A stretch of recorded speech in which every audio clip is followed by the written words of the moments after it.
There are a lot of people here who are worrying about how this country is changing. 60 years from now, whites in this country will make up a minority. The so-called non-whites will make up the new majority. And of this new majority, Latinos will be the most numerous. In a recent issue, Time magazine called this transition the browning of America. Pero venimos buscando los dólares, la preciosidad de ustedes. Con $1 nosotros nos ganamos el día. Y son egoístas. Nos tratan como perros. Y eso es lo que nos duele. Under the Cybracero program, American farm labor will be accomplished on American soil, but no Mexican workers will need to leave Mexico. Only the labor of Mexicans will cross the border. Mexican workers will no longer have to. Sound impossible? Using high-speed internet connections directly to Mexico, American farms and Mexican laborers will be directly connected. These workers will then be able to remotely control robotic farm workers, known as cybraceros, from their village in Mexico. A few paces from here, you have a marker here that marks the border as it presently exists between the U.S. and Mexico. The organization that I belong to and the movement that I belong to basically feels that this is an artificial, militarily imposed border.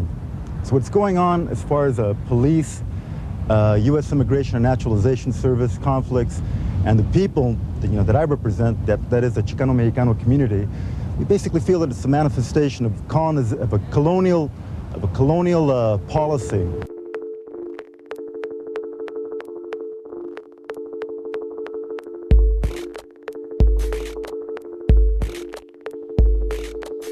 Having students come out saying that they're undocumented, we know the risks that we're taking. We know that we're risking our lives, our families, and everything that we build here. But if we keep letting that fear take over us, we're not going to get any change. Those 9 students at Little Rock in Arkansas, if they wouldn't have stepped into that school those days that they did, there would be no progress. If Martin Luther King would have stayed living in the shadows, not doing anything, not facing the risk of being arrested, being beat down, there will be no progress. If Rosa Parks wouldn't have done what she did, there will be no progress. So it's time for us, for this new civil rights movement, for the dreamers to step out. We cannot let politicians tell us that we don't belong here, because we do, and you know we do. We found the idea of starving ourselves symbolic of how we've been living these years as undocumented students without a future. We've had no fuel. We've had no sustenance for our lives. These are very drastic tactics that come from years of struggling to pass this bill. The DREAM Act was first introduced in 2001 and has not advanced to a vote in the Senate floor. We're here in front of Senator Schumer's office because he's the head of the Immigration Subcommittee in the Senate. He has promised us several times that he would advance this bill and yet has not produced any results. If there's one location, one place you could be in the world right now, where would that be? I wanted to go back to Indonesia, but I don't want to live there, you know? I miss all my family and friends, and I just want to have vacation there. I don't want to stay there for like a year. If I could be at one particular place in the world right now, I would be in Iran and my hometown, Hamadan, even for 1 minute. In fact, it's where I was born, it's my country, and it's more than 2 years that I'm out of my country, and I really miss it. However, we had to leave as a refugee to the United States.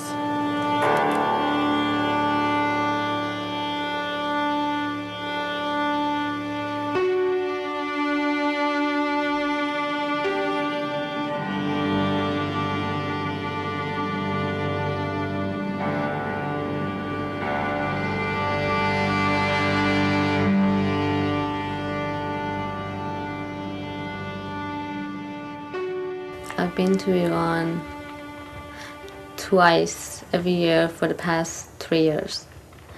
3 months in the summer and a month in January for Christmas.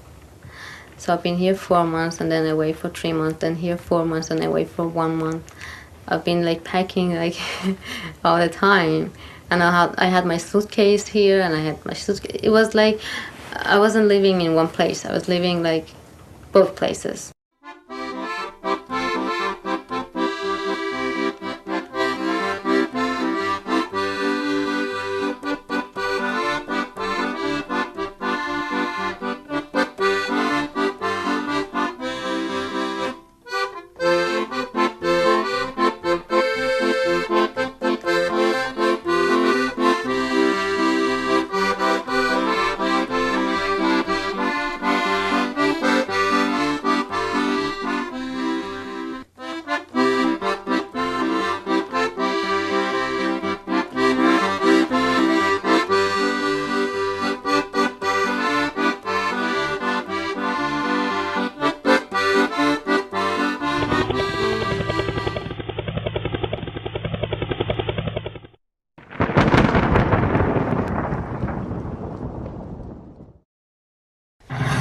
Breaking news just coming into us right now. Deputies from the Maricopa County Sheriff's Office, they are currently executing a search warrant. Pues estábamos los dos trabajando en el momento. 25 different employees that possibly could be illegal immigrants. Today's operation is the 7th business inside the Phoenix city limits, investigated by the Sheriff's Office for employer sanctions violations. Why would a mean person work as a police? Why do I do it? There's only one reason.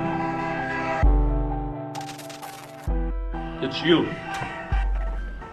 Most older people are afraid of children and afraid of people who don't obey the law because those people are nasty.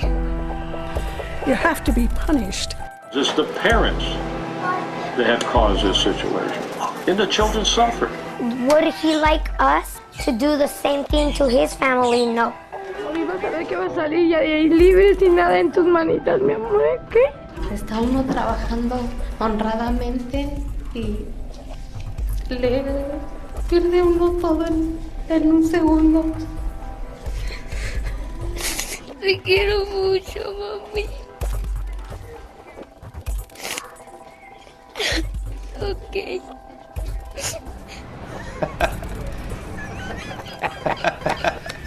Sheriff, what time do you need to leave? I don't know. We need to be there for 5:30. The hit's at 6. Oh, shit. I'm gonna go do CNN.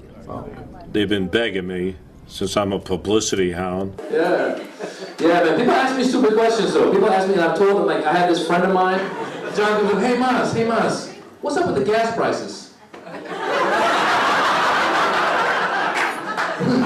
Why are you asking me? I don't know, bro. You're from that part of the world. I think you might know, right?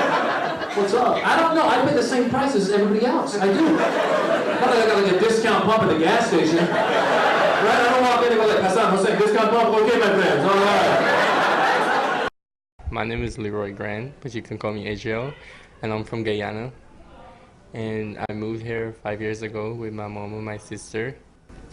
It makes me feel sad and kind of happy at the same time, because I know if I was still with my family, I would still be having to hide the secret that I am gay. But now that I'm homeless and stuff, I can't like be out there like I am gay and I'm proud to be gay.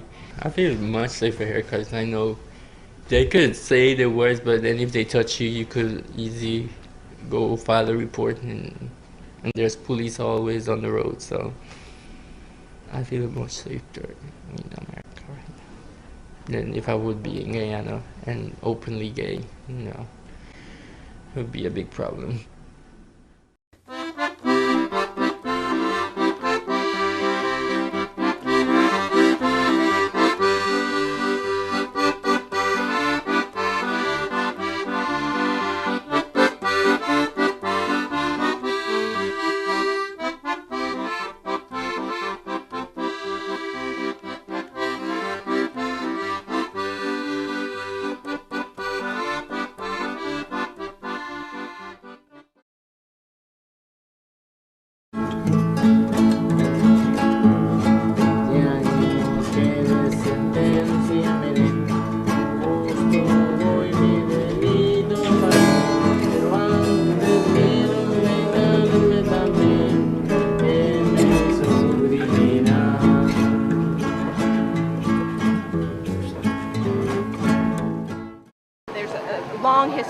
of profiling in the state of Arizona, and we believe that this law, if it goes into effect, will exacerbate that very real problem of racial profiling.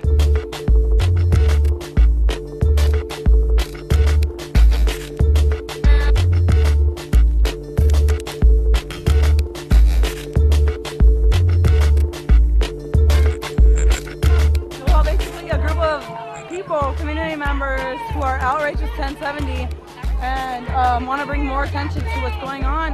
They take in the streets. Stop 1070! We will not comply! Stop 1070!